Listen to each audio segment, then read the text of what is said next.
Good evening, everyone, and happy holidays. I am making this EverQuest Enchanter AA guide video. I'm going to be going expansion by expansion to say what the AAs do, what they order you should probably get them based on my experience. I have played an EverQuest and Enchanter since 2000. I've been a main raider since about 2002, and I'm currently in a top rating guild on Kazakh Duel, so I know a lot about enchanters. So I will be starting off with the expansion where AAs first came into being, and that is Shadows of Luclin, or Luclin, however you want to pronounce it. So under the generals, there are combat agility, which increases your melee avoidance, combat stability, which increases basically decreases the amount of damage you take if you get hit by a mob. Then there's first aid, which increases the amount of health you get back when you use a bandage to do bind wound. And then innate eminence, which increases your strength, stamina, agility, dexterity, wisdom, intelligence, and charisma. Innate lung capacity, which just increases the amount of air you can hold in your lungs when you go underwater. Innate metabolism, which increases the amount of time that your food and drink will last. Innate regeneration increases the amount of health regen you get. Innate run speed lets you run faster without any spells, just run faster as a base spell. Innate resistance, innate spell resistance increases your resist. JC mastery for enchanters is useful to make plat later on. It helps you to succeed on your JC crafts much easier. Natural durability increases your base health points. Noon Tannin crafting mastery increases the amount of trade skills that you can take past the normal cap. And then permanent illusion, which basically just allows you to stay in your illusion even if you were to die or zone. Up to a certain amount of time, like in this case 16.6 hours for the first rank. So for the general AA, for an enchanter, there are some specific things that are different on if you raid or don't raid. For the most part, I will tell you if there's a difference between the ones between raiding and not. In the beginning expansions, aside from a couple abilities, most of them are going to be good for either one. So the first one I suggest getting as an enchanter, and in fact with just about any class, is going to be innate run speed. Just increases your running speed both indoors and outdoors, regardless of any buffs that you have on. So, obviously if you have Spirit of Wolf or anything like that, those will override this. But if you don't have access to a druid, you don't want to keep buying Spirit of the Wolf pots, this will let you run close to south speed once you get to rank 3, which is the most you can do in the Shadows of Luclin expansion. So that is my first recommendation, is to, when you get to level 51, get innate run speed up to rank 3 right away. It's only 1 point per rank. Next, I would actually do innate metabolism. Again, the first 3 ranks, because that's the most you can do in this expansion. And it allows you to spend less plat on food and drink, especially if you use stat food and drink, which is very, very useful.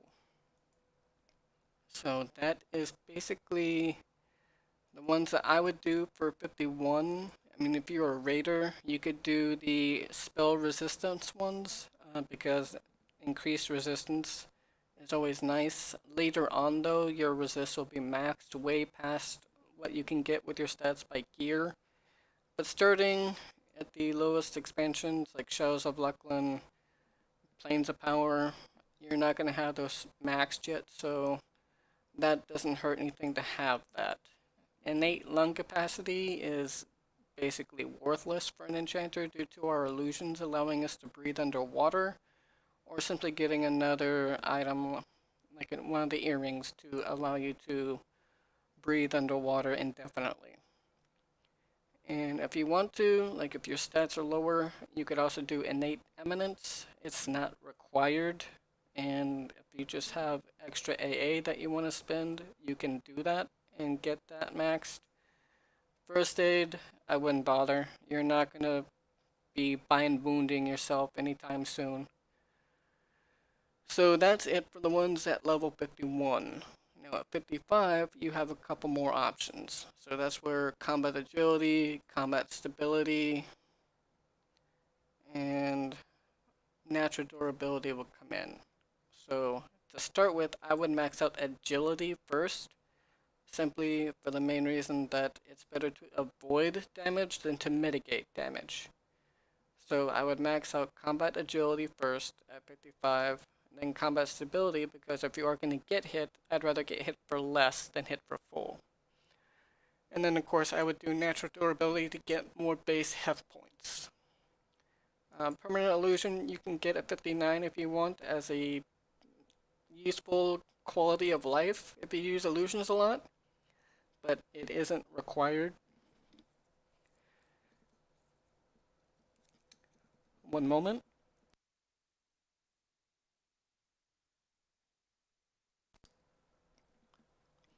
Okay, and then so as far as the archetypes go, there's Destructive Fury, which increases the damage dealt by your critical direct damage spells. Fury of Magic, which increases your chance to land a critical hit with your direct damage spells. Mass Group Buff, Mastery of the Past, Mental Clarity, Quick Buff, Spellcasting Mastery, Spellcasting Reinforcement, and Spellcasting Subtlety. So for these, what I would do first off is if you're a raider, get Mass Group Buff immediately at 59.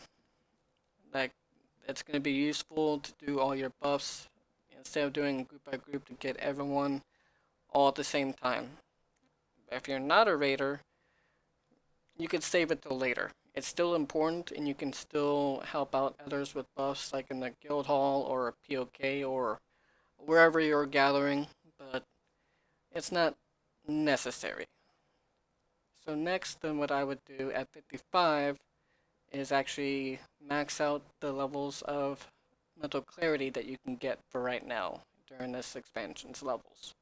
It increases your mana regeneration by 1 point per rank. So more mana means more buffs, or more damage, or more mezzes, or more charms. So the faster you can increase your mana, the better. Quick buff is nice once you have more AA under your belt, but not required. I would then do Spellcasting Mastery. And it basically decreases the amount of mana cost of all your spells by a certain percentage, so that will help you save mana also. And then I would do Spellcasting Reinforcement to allow your buffs to last longer and make it to where you don't have to buff as often. Especially with your Group C, Group Haste, it makes all those last longer. Then I would actually do Spellcasting Subtlety, that way it gets you less aggro on raids or groups and allows it take an easier time to maintain and keep aggro. After that, that's when I would do Fury of Magic, max that out for this particular expansion, and then do Destructive Fury. Max that out for this expansion. Increases your DPS.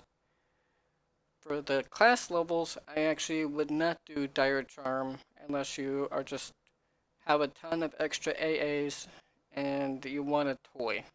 And that's basically all Dire Charm is. It's a toy. I mean, yeah, you can charm a light blue mob in Planes of Power and the Plane of Earth, but it's not going to tank well, it's not going to do a ton of damage. It's going to do more damage than Shiny Bob, but it's still not the greatest pet you can have. So if you're going to use a class AA during the, I would choose Gather Mana as the emergency mana buff, either after deaths or when you're doing a hard encounter and you go out of mana and you need to get your mana back fast, like now. So that is my AA's list for the Shadows of Luclin. and the next day or two I will be making another video for the next expansion, which is going to be Planes of Power, which don't all show up here for the simple fact that a lot of the ones from Planes of Power are actually continuations from the Shadows of Luclin. But I will be going over that in my next video. So I hope you all have a great night, and happy holidays.